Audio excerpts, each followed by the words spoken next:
Welcome to You've Got This with Sarah Hamaker, a podcast to encourage and equip moms along their parenting journey. Join Sarah each week as she interviews dads and moms like you and discusses the joys, challenges, and rewards of raising kids. Hi, and welcome to this week's You've Got This. I'm your host, Sarah Hamaker, and I'm so glad you joined me. Today I have with me Janet McHenry. She's a national speaker and the author of 24 books. That's a lot of books, Janet, and including the best-selling 50 Life Lessons for Graduates, Surprising Advice from Recent Grads. She's a mom of 4 college graduates, so she's had a lot of experience with this, as well as being an educator and a counselor for more than 2 decades. So I am very glad to have you on my program today. Thanks for joining me, Janet. Thanks for having me, Sarah. This is really fun. Now, I'm a college grad myself, so I can kind of hearken back to some of that, angst and transition from, going to school and working. But my children are not quite out of high school yet. Got a few years to go with my 4 kids. So what was the most surprising thing, I think, that you learned in writing your 50 life lessons?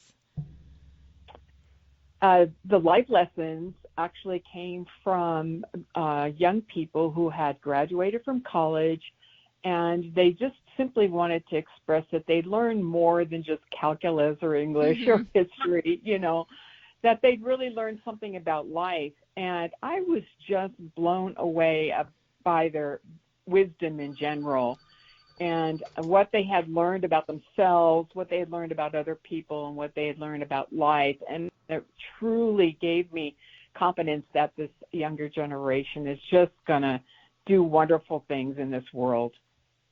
I think that's great. I mean, because so many times we see this generation and we think, oh, they're not doing well.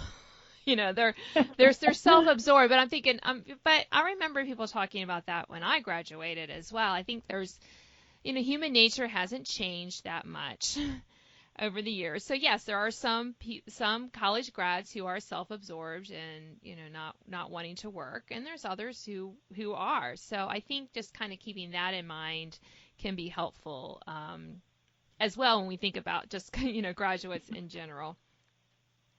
Absolutely. What I've seen particularly about this generation of young people is that they truly are compassionate and that they have invested themselves in serving their communities in creative kinds of ways. They'll jump in, they'll join a foundation such as the Sierra Schools Foundation that I am a board member for. We have 2 young people. I mean, they just got out of college and they just jumped in and wanted to be a part of it. So I just see a lot of care in them, and I think that is truly exciting and something that can inspire the older of us. Yes. Yeah, it is. I love that because I think as I get older, there's a tendency, isn't there, for us to just become more cynical in some ways and to think, well, they didn't have it like I did, or they're ruining everything. Our own kids or just, college grads or young people in general, we can get kind of cranky about that. So it must be so encouraging to for books like this and to talk in the work that you do to kind of remind us that no, there is value and they can contribute, and we should really like that enthusiasm that they have. Absolutely.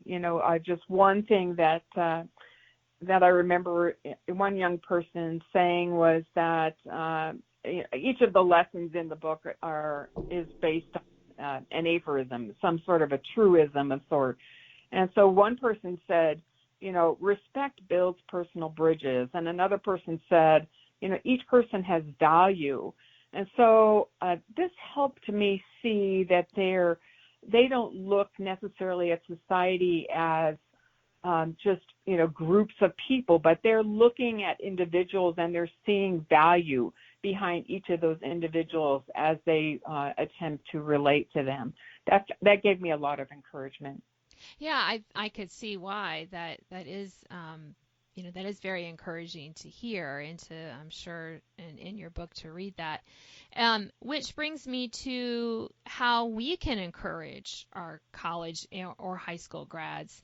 I think there's so much pressure, to get them to that graduation day, that, Right. and it just seems like there's so much kind of riding on it as well. That, what are some less that I think, being more specific than, hey, it'll get better, or, there must be something a little bit more specific that we could kind of support them or encourage them in. Right. Whether it's a young person who is, looking at graduating from high school, or a little bit older person who's looking to graduate from college, I think that there are ways to approach them that can be positive in nature, as opposed to, having sort of a nagging tone and saying, what are you going to do with your life? Or have you done this? And have you planned for that? But instead, what I saw from some of these young people is that what they appreciate is when we express the value that we see in them. They're under pressure, they're adults now, but, they don't have necessarily a 10-year plan all detailed out. But, hello, we don't either, we older adults, So to encourage them, to affirm the positive qualities that they have in them, and just say that you appreciate such and such about someone. I think that you're compassionate with young people. I really appreciate that about you. And instead of saying, I think you should be a teacher, let them come to that sort of conclusion as they hear these kinds of affirming words. So that's just, one thing that, we can offer as older adults to younger people. Yeah, I like that. Because no one likes to be told what they should do. I mean, I certainly Right. don't, Janet. I mean, just keeping it honest No. here. I don't like to be told what to do. And I find that, with my own children, that just helping them to kind of say, here's the problem or the issue or the concern, and how do you think you can solve it? And I can see that would work well with, college grads, high school grads as well. Okay, now that you graduated, what are your thoughts? What are you looking forward to doing? Those kind of things can be more productive than, I don't want you sitting on my couch eating, bags of potato chips the whole summer long, as Right. we tend to do, don't we? Especially as moms. Let's just be honest. As moms, sometimes we feel it's our job to really push our children, and there is something to that. But there also is, when they get to be a high school graduate or a college graduate, I mean, they really need to take ownership of their life. I mean, I'm not going back to school. Let's put it that way. So I don't need to be making those kind of decisions for my kids, but I need to be encouraging them to make those decisions. Absolutely. And another thing that I think that we can do is to ask them for advice. One writer wrote, others' perspectives are valuable for problem solving. So this young person saw that, if I really listen to these other people, I'm going to learn something.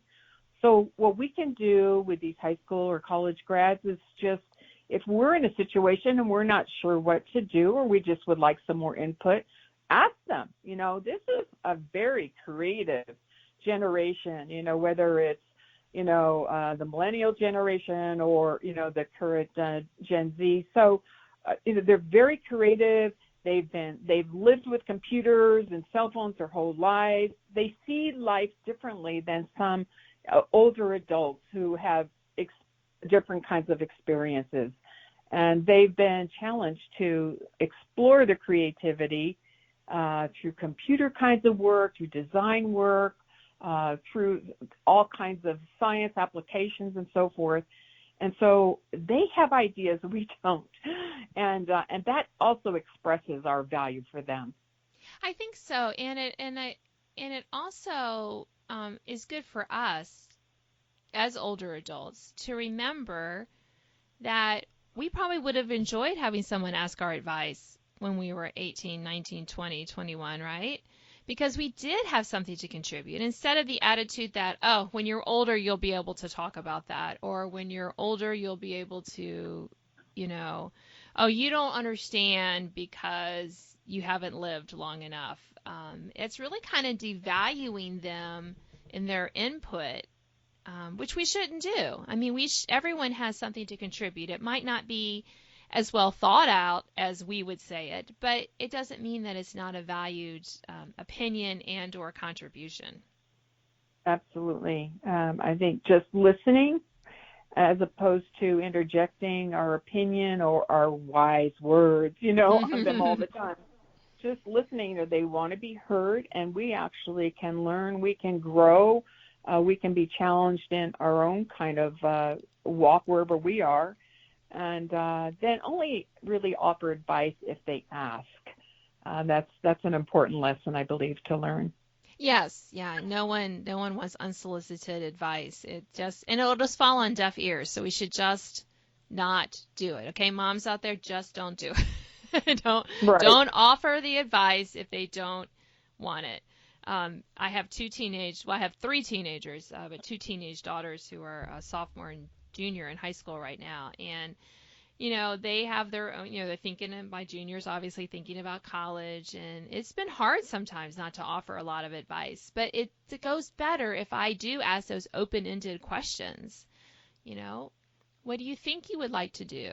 Knowing that you actually have to earn some money in this, kind of thing. It's what would you like to pursue?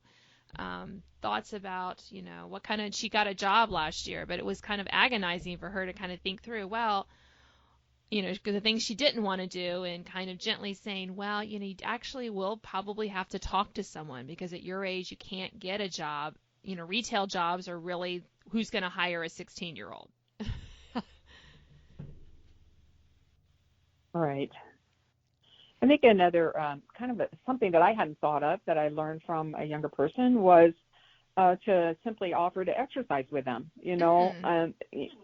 She said, your health is important. And I thought, yeah. And so one thing that we can do is like to take a walk with them or go to the gym.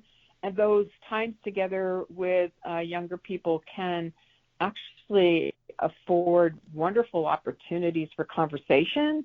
And you're kind of working on something together. You're working on your health together, whether you're lifting weights or you're simply out, for a walk around the neighborhood. And, to also work at, getting healthy in terms of, an eating plan and all of that. And that's not putting them on a diet or even suggesting that. It's just a matter of, hey, I'm going to go for a walk. Do you want to come with me? Or I sure enjoy your company. We may not have very many more weeks together. Let's go walking twice a week, sort of a thing. And so I thought that was a really interesting life lesson that I've learned from younger people, that they actually might want to go for a walk. That was cool. Yeah, that was cool. Yeah, that is cool. My oldest does these YouTube exercise videos sometimes, and I'll join her on them on occasion.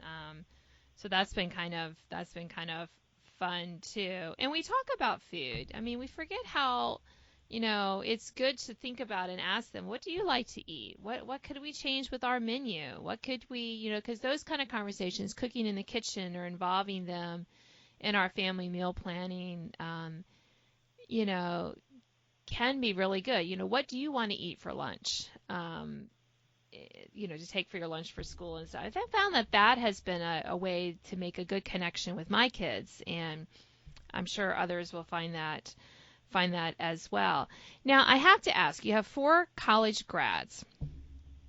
And, was it really difficult to get them through college? What was your experience as the mom of college age kids, and as they graduated and stuff? The first year with our oldest, her senior year, we were sort of at that freaking out point where we were trying to figure out oh my goodness, how are we going to afford this? She's the first of four. What did we figure out? We had 16 or 17 years continually of kids in college, and how are we going to figure that out? And what we did was got together with a group of other parents who had high school seniors. And we got that fall of their senior year, we all got together with our kids, and we just sat in this big circle, shared our dreams for our child, and then we listened to what our children said that they were interested in doing with their lives. Oh. And then we prayed together. And we asked God to do the great big thing, the great big thing to help them to realize their dreams, whether they wanted to go to college or whether they were going to the military or whatever.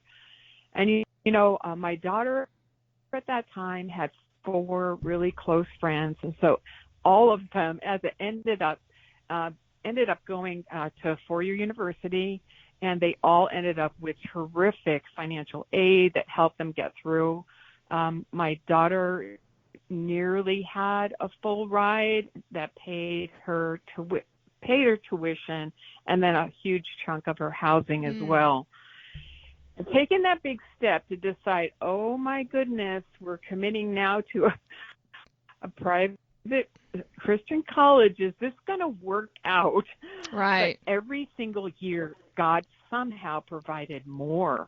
And it was such a faith builder for us that I didn't worry thereafter about how the kids were going to make it through. And each of them did. They worked like crazy on scholarships. Among all 4 of our kids, they had 50 different scholarships. And, they weren't at the very top of their class. They were in the top, few or something like that of a class of, our school is so small, they graduated about 30 kids or so a year. So, they weren't even in the top, they weren't salutatorian, they weren't valedictorian, but they were, number 3, 4, 5, or 6 or something like that. But they just really hard, and we ended up calling scholarships their senior year job, and right. It really paid off, So, yeah, I like that's yeah, really. I would just encourage. I think it can be a freak out point for parents, and you start compromising, and you start putting hedges around your kids' dreams. I said, don't do that. God is bigger than that. Let them dream, and you probably may not ever have even mortgage our house. Our kids all got through, and they're doing well. So I joke that all are done with married, and they're all gainfully employed. That's wonderful. So it's been a wonderful work watching what God has done. Yeah, that's wonderful. And that's a great way. Unfortunately, we're out of time today. It's a great way to end our program, Janet. So thank you for sharing those words of encouragement. Well, thanks for having me, Sarah. It's been fun. You've been listening to You've Got This. I'm your host, Sarah Hammaker, and today I've been talking with Janet McHenry. She is a speaker and author, including the best-selling 50 Life Lessons for Graduates, Surprising Advice from Recent Grads. You can find out more about Janet in the information with this podcast, and I hope you join me next time. Thanks for listening to this week's podcast of You've Got This with Sarah Hammaker. Sign up to receive notification of new podcasts and listen to previous editions at sarahhammaker.com. Until next time, remember, parenting might be hard sometimes, but don't worry, you've got this.